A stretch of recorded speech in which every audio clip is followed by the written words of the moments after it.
It seems that every time Doogee and some other Chinese manufacturers release a new phone, they make a huge hype about it.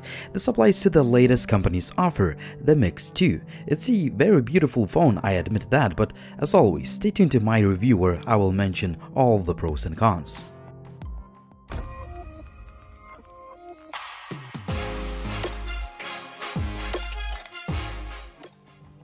At the time of this review, the Doogee Mix 2 costs about $200.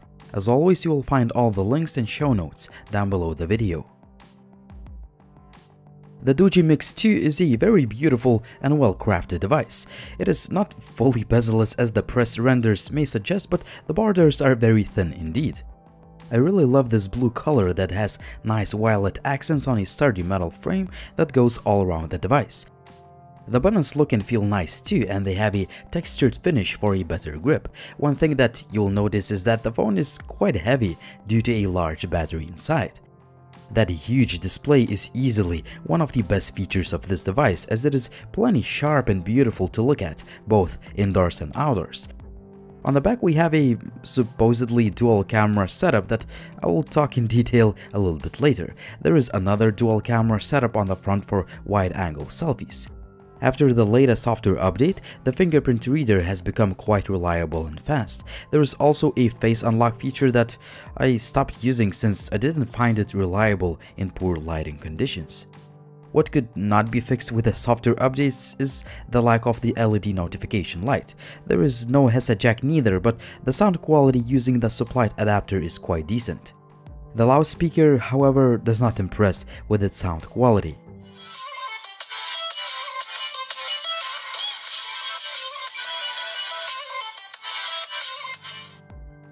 If you want a powerful budget phone that can handle most of the 3D games very well, the Doogee Mix 2 may be a great option thanks to great specifications.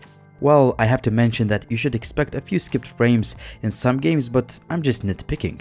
This is a $200 phone after all, and the overall gaming experience is great even if you play those games on the very highest graphics settings. Also, you can switch from one game to another quickly thanks to 6 GB of RAM. In the past, I didn't really like the cartoonish look and some unnecessary animations in the UI of Doogee phones. This time around, I have to tell you that I really like the overall look and feel of the user interface. It looks clean, it's fast and responsive almost all the time. There are some extra features that some may find useful, and the fingerprint scanner gestures is a nice feature to have. As usual, I tested the camera on a cloudy day. Still, the results are kind of disappointing. The pictures simply do not look good given the fact this is a $200 phone. The portrait mode uses software to mimic bokeh effect, which looks kind of artificial, even though the camera app recognizes once you cover the secondary lens. I doubt that the secondary sensor does anything at all. The night image quality is again pretty bad. Dual front camera setup is real, and it allows you to choose between the regular and the wide angle lens. However, the quality of selfies could be better. I'm recording a video in 1080p resolution with the Doogee Mix 2.